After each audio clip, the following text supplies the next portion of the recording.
Recording, everybody. Hi, everyone. Hello, hello, hello. Hello. Welcome to Two Black Girls, One Rose. Where two black-ass girls finally invade a black dating show. Ready to love. I'm Natasha. And I'm Justine. And Natasha's 30! I'm 30. Oh, God. I was Yay! just telling Justine off mic that it was a very emotional 30th birthday. It just hits you. It just knocks you in the face. It does. I woke up in the morning feeling very blessed. Like, you wake up to like birthday messages and like Facebook messages and Instagrams and all this like nice, cute stuff people send, which is nice and like just makes you feel good. But then it just like hits you like a brick. You're 30, bitch. Yeah. Like, Oh, no! Like, Get up if you can. Just get up if you can. I know your knee's starting to hurt. Like, oh God, it was that birthday morning was a lot. Literally, I was crying. I was happy. I felt blessed. I felt just overwhelmed. I felt like shit. Life is real. I'm an adult for real. Even though I've been paying bills and paying off a loan and all kind of shit for years now. It really felt like this is it. Like this is a real ass age. But we here. I'm back. I'm relaxed. Yay! Shout out to Shima for filling me in. Great trip. Fantastic. Great mix. I went to Hawaii. Great mix, which is a place I've been. You know when you like see something or you think of something and then suddenly you're seeing it everywhere? Yes. Hawaii has been that place for me. Like for the past 4 years, every damn like TV commercials, little ads, like all over the place. I just see Hawaii. So like this was like my dream trip and just really wanted to do this for 30, particularly for this year because this year has been a lot. So it was a great, great, relaxing trip. I went with Nate. We had a great time. We work very well together travel-wise, which is good. Yes. Because, I love to travel, so it would not work if I was with somebody that I could not travel well with. But I'm really good at, like, planning itineraries and, like, planning out the activities and days and stuff like that. That's, like, my thing. And he's really good at, like, all the logistical stuff, like the car and driving us places and directions and figuring out what we need to pack and all that stuff. And so, it was, like, a nice, solid trip. I feel very relaxed and got a lot of sleep and read a book. Wow. Caught up on some good sleep. Got a lot of sleep. Which is like, that's a good part of vacations when you just sleep. That's the best. It's catching up on sleep, no need to wake up, just sleeping with no alarm set. Oh. Like I just love, that's the best type of holiday. The best, yeah. The best. So yeah, I'm back now and this is about to be a hell of a week, but then next week is Christmas, so that's exciting. And yeah, thank you for doing the episode with the Shima. It was great. Listened to it on the plane today. Shima was hilarious. I hope y'all enjoyed the episode. I think she held it down very well, spilled some good tea. She did. And didn't know that her and Alexis were like besties. Like, yeah, tight. I didn't even really see that dynamic on camera, so I was like, oh, shit. So that was interesting. And then, just hearing more about, like, other things we didn't know, how, like, Alexis and Brent spent a lot of time together off camera. Right. Which, for the viewers, is confused. Like, we were confused to see Alexis all gung-ho for Brent suddenly, but because they never showed us any footage of them, like, together.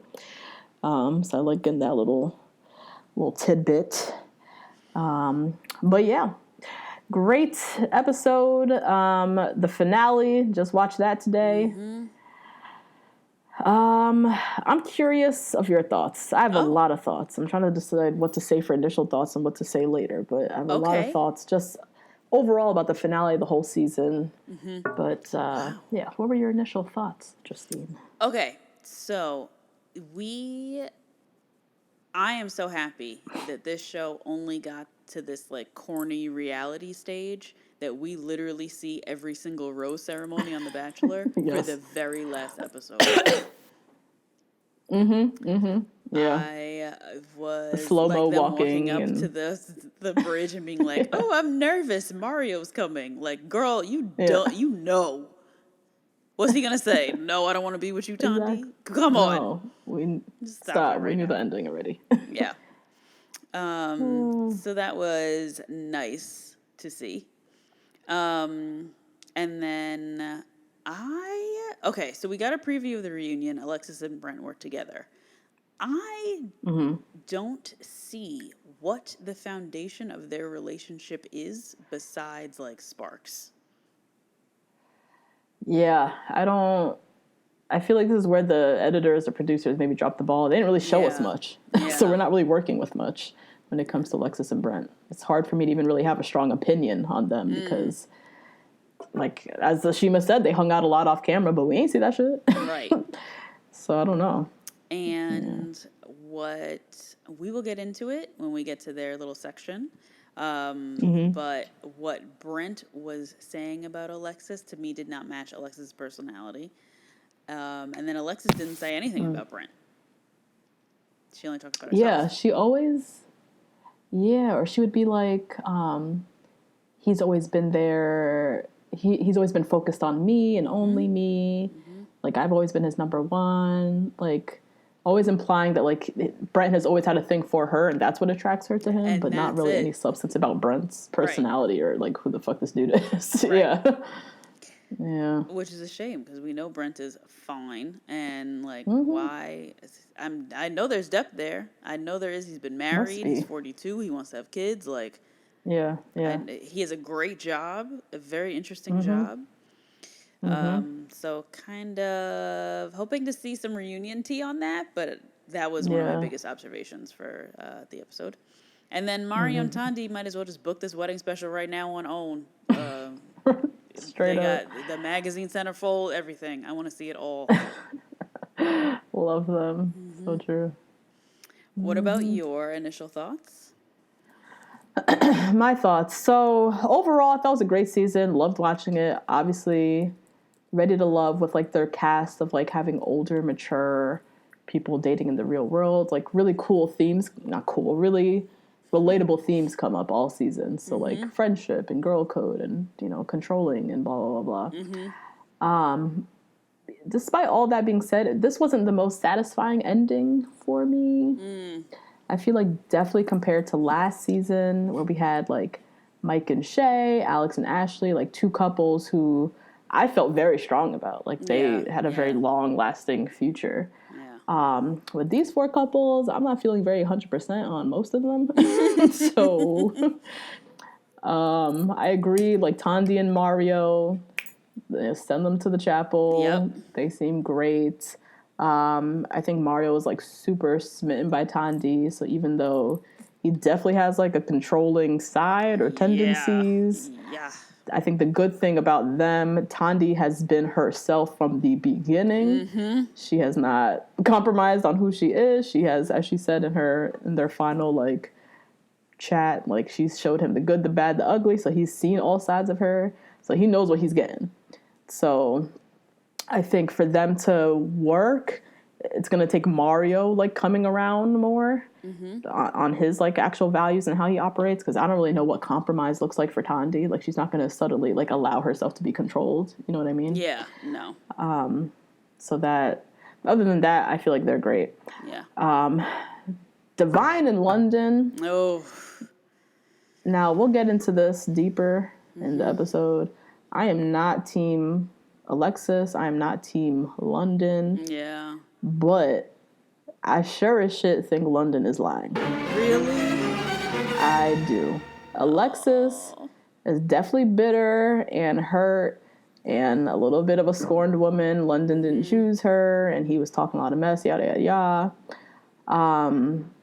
But her story of like London and them, her and London kissing, and then even that crazy three-way phone call, those stories don't sound that far-fetched.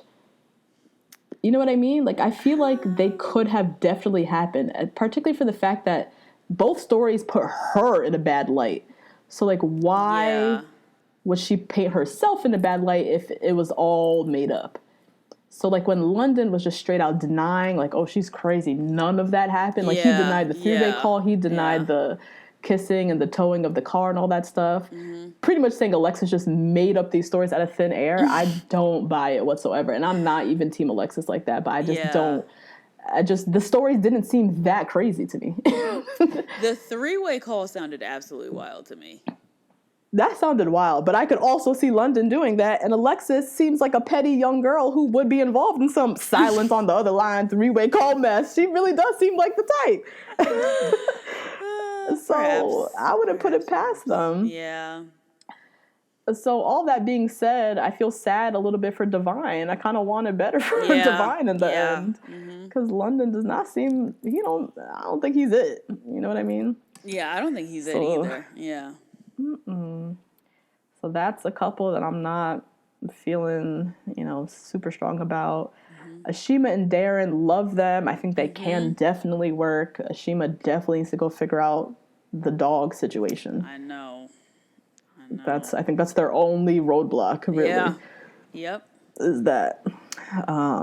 So I'm curious how that's going. And then, as you said, Brett and Alexis, I can't really say anything about them. I don't really know what's beneath the surface between those two. So, it was like a weird, overall love the show, great show, but the ending, I was kind of like, I'm not sure what I'm supposed to do. These four couples, two of which just seem completely bogus. Like, I don't know.